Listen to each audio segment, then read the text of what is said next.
तू तो बड़ा टाइम पर आ गई यार। पक्का लड़की है ना तू? कितना मेकअप करेगी यार, जल्दी आना।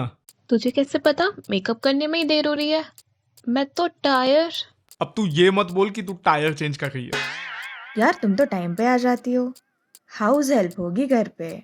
ऐसे डायलॉग्स तो काफ़ी बार आपने सुने ही होंगे, खासकर जब कहीं पहुंचना हो या फिर जब कहीं के लिए निकलना हो। Offspin Media Friends presents Ladies Hoke Haw, an Offspin original, hosted by Sakshi Sharma.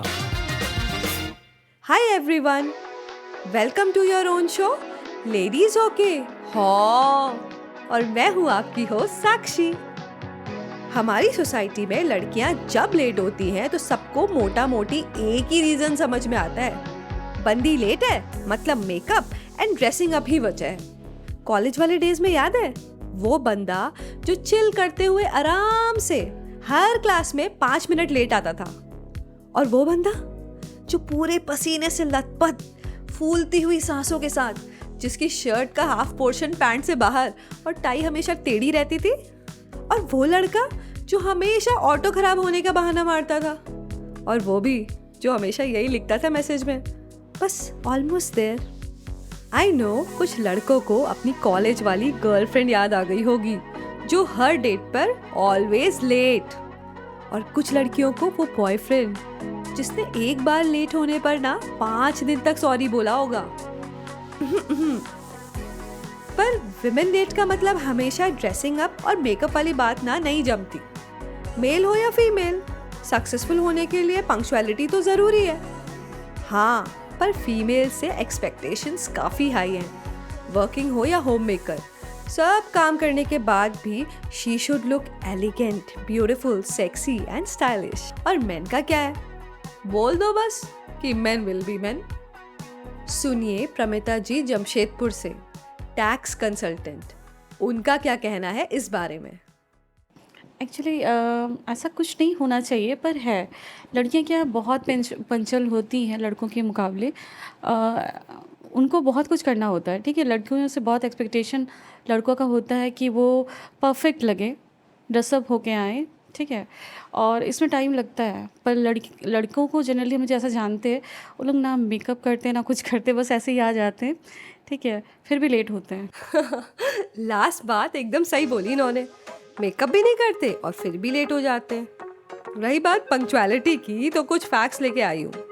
Jio group LLC के द्वारा कंडक्टेड एक सर्वे के अनुसार 47% of women and 39% of men prefer to get to the airport 2 hours early in advance of departure time for domestic flight. For international flight, 44% of women and 39% of men said that they prefer to arrive 3 hours prior to flight departure time. Airline Passenger Experience Association भी यही कहती है कि females mails की तुलना में airport जल्दी पहुंचती हैं।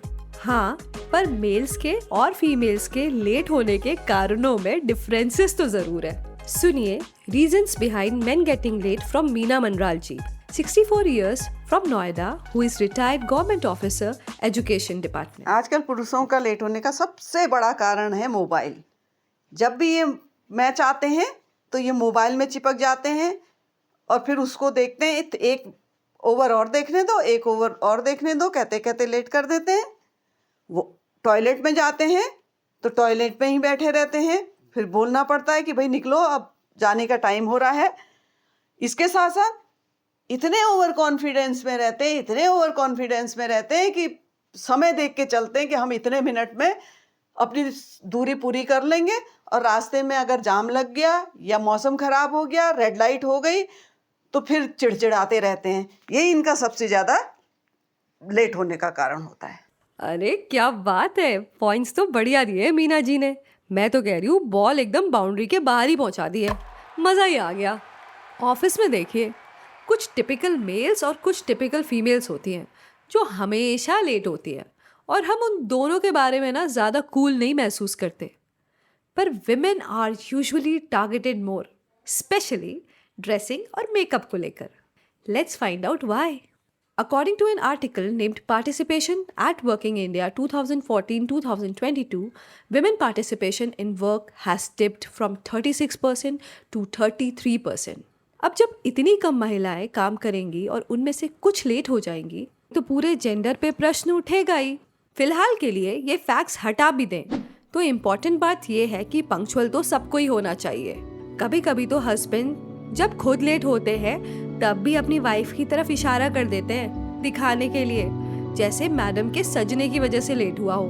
अब ये मत बोलना कि आपके घर में भी ऐसा हुआ है। याद करो, जब आप छोटे थे, स्कूल के लिए तैयार होने के लिए कौन उठाता था, कौन ब्रश करवाता था, स्कूल ड्रेस पहनना, ब्रेकफास्ट देना और स्कूल का लंच भी पैक करना। आई नो 90% लोगों के मन में बस एक शब्द है, माँ। A woman can go beyond everything to make you comfortable, compromising her sleep, her pain, her smile. अब उसकी पंक्चुअलिटी पर तो सवाल नहीं उठाना चाहिए ना। हाँ, आप सही सोच रहे हो, पार्टी फंक्शंस में होती है कई बार वो लेट, पर उसका कारण केवल उसका तैयार होना नहीं, उसके तैयार होने के पीछे भी एक बैकग्राउंड स्टोरी है। सुनिए मनीषा बडोला जी को क्या कहना है इस बारे में। ये देहरादून से हैं और पहले पब्लिक स्कूल में टीचर थी। देखो, बीइंग अ वोमन, मुझे लगता है कि औरतें हमेशा से मल्टीटास्कर रही हैं वो, और आज के सिनेरियो में तो उनकी जिम्मेदारी और भी बढ़ गई है। वो घर भी देख रही है, वो बाहर भी देख रही है। अच्छा, घर में वो कितना थक रही है, उसके बाद भी उसको टाइम से ऑफिस पहुंचना है। अच्छा, ऑफिस से वो आ रही है, अगर किसी फंक्शन में जाना है तो भी उसको घर में देखना है कि पूरे अरेंजमेंट्स ठीक है या नहीं है, खाना अपनी जगह पे है या नहीं है, या किसी की दवाई है या कोई गेस्ट है, मतलब उसको सारी चीज़ें देखनी है। तो उसके तो मुझे लगता है रीजंस बहुत सॉलिड हैं। इनकी बात को आप इग्नोर नहीं कर सकते। आखिरकार रौनक भी तो विमेन से ही है। पूजा हो या शादी, पर्व त्योहार हो या बर्थडे, सारी के बिना नारी के बिना सब अधूरा है। इसका मतलब ये बिल्कुल नहीं है कि हम बीइंग अ गर्ल लेट होने के एक्सक्यूजेस ढूंढ रहे हैं, पर हाँ, एक फ्रेम में रहकर नहीं जीना चाहते हम। पंक्चुअलिटी एक कल्चर है, एक मॉरल वैल्यू बचपन से सीखनी पड़ती है यार। वैसे on a lighter note, punctual होने के नुकसान भी काफ़ी हैं। सुनिए सारिका भूषण जी से, राष्ट्रीय अध्यक्ष महिला काव्य मंच। इनके साथ क्या हुआ जब वो टाइम पर पहुंच गई, वो भी एज अ चीफ गेस्ट। मुझे एज अ चीफ गेस्ट वहाँ आमंत्रित किया गया था और मैं आदतन समय से पहले पहुंच गई। तो वहाँ जो मुझे पहचानते थे उन्होंने मुझे रिसीव करके बैठा दिया। उसके बाद वे अपने काम में बिजी हो गए।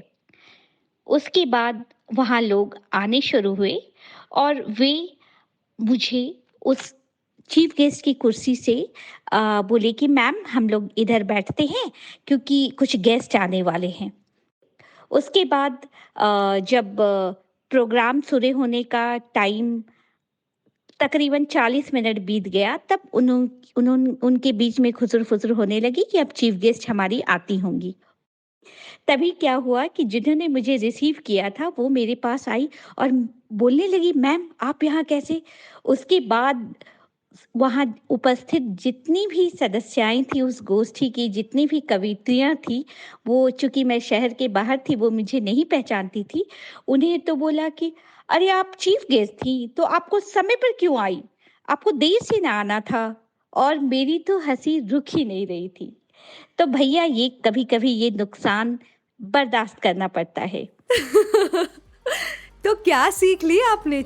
अगर आपको बुलाया जाए एज अ चीफ गेस्ट तो टाइम पे मत जाना भाई, वरना लोग पहचानने से इनकार कर सकते हैं। ज्यादा पंक्चुअल होने का नुकसान तो आपने सुना ही सुना, अब पंक्चुअल ना होने के फायदे भी सुन लो। अगला एक्सपीरियंस है पल्लवी यामिनी जी का, जो एक बैंकर है। एक्चुअली इम्पंक्चुअल होने से हम लोगों को पॉपुलैरिटी भी मिलती है। कैसे मिलती है ये मैं बताती हूँ। कुछ दिनों पहले जब मैं कॉलेज डेज में थी तो मैं कभी भी क्लास में टाइम से नहीं पहुँच पाती थी। Almost I was always the last person to enter in the class. तो इससे होता क्या था कि जो भी टीचर्स रहते थे वो मुझे बहुत अच्छे से पहचान गए थे कि अच्छा ये पल्लवी है, ये लास्ट में आती है, चलो कुछ भी होगा तो हम इसी से पूछेंगे। कुछ भी प्रोग्राम होता या कुछ भी इवेंट होता तो उसके लिए भी मुझे सबसे पहले याद किया जाता, अच्छा उस लड़की को बुलाओ जो लास्ट में आती है। कुछ भी हुआ क्लास में, कुछ पढ़ाई भी चल रही है तो अच्छा उससे पूछते हैं, पल्लवी तुम बताओ। तो इससे मेरा थोड़ा ध्यान भी लगा रहता, मुझे थोड़ी पॉपुलैरिटी भी मिल जाती। तो ये मेरे ख्याल से एक बहुत अच्छा फ़ायदा है इम्पंक्चुअल होने का। ओ माय गॉड, लगता है वो चीफ गेस्ट वाली बात को ज्यादा सीरियसली ले लिया इन्होंने। अब जो लास्ट बाइट आ रही है वो है सुपर स्पेशल, क्योंकि इसमें सीक्रेट छुपा हुआ है पंक्चुअलिटी का। सुनिए रिया मुखर्जी से क्या कहना है इनका इस बारे में, क्योंकि ये खुद ऑडियो इंडस्ट्री से है, राइटर है, पॉडकास्टर है, इनका अपना प्रोडक्शन हब है। और इतना ही नहीं, ये सॉन्ग राइटर है इस साल के सुपरहिट गाने नाचो नाचो फ्रॉम द मूवी RRR। इतना सब कोई कैसे कर सकता है बिना पंक्चुअलिटी के? तो सुनिए। 2 सिंपल से इन्वेंशन है दुनिया में, एक कैलेंडर और एक घड़ी। इन पे तो आप काबू कर नहीं पाए हैं, इनको इस्तेमाल करना जानते नहीं, पर झंडे गाड़ने के सपने देख रहे हैं। वाओ, क्या बात बोली रिया जी ने। सिंपल सी चीज़ है बट सबसे इम्पॉर्टेंट, कैलेंडर और घड़ी। डियर ह्यूमन, खुद को ना सुपर हीरो समझना बंद करो कि हम सुपर फास्ट हैं। लेट भी शुरू होंगे तब भी टाइम से पहले पहुंच जाएंगे। बाय गॉड बता रही हूँ, ट्रेन हो या प्लेन, मेन हो या विमेन, टाइम कहाँ किसी के लिए रुकता है। बीमार पूरा देश है इस पंक्चुअलिटी की बीमारी से, पर उंगली फीमेल की ड्रेसिंग की तरफ ही क्यों? नेक्स्ट टाइम कोई बोले काफ़ी देर लगा रही है आने में, पार्लर में मेकअप करवा रही होगी, तो कह देना चुप। अगर आपके भी कुछ ऐसे मज़ेदार एक्सपीरियंसेस हैं जो आप हमारे साथ शेयर करना चाहते हैं तो please feel free to reach out to us and share your thoughts.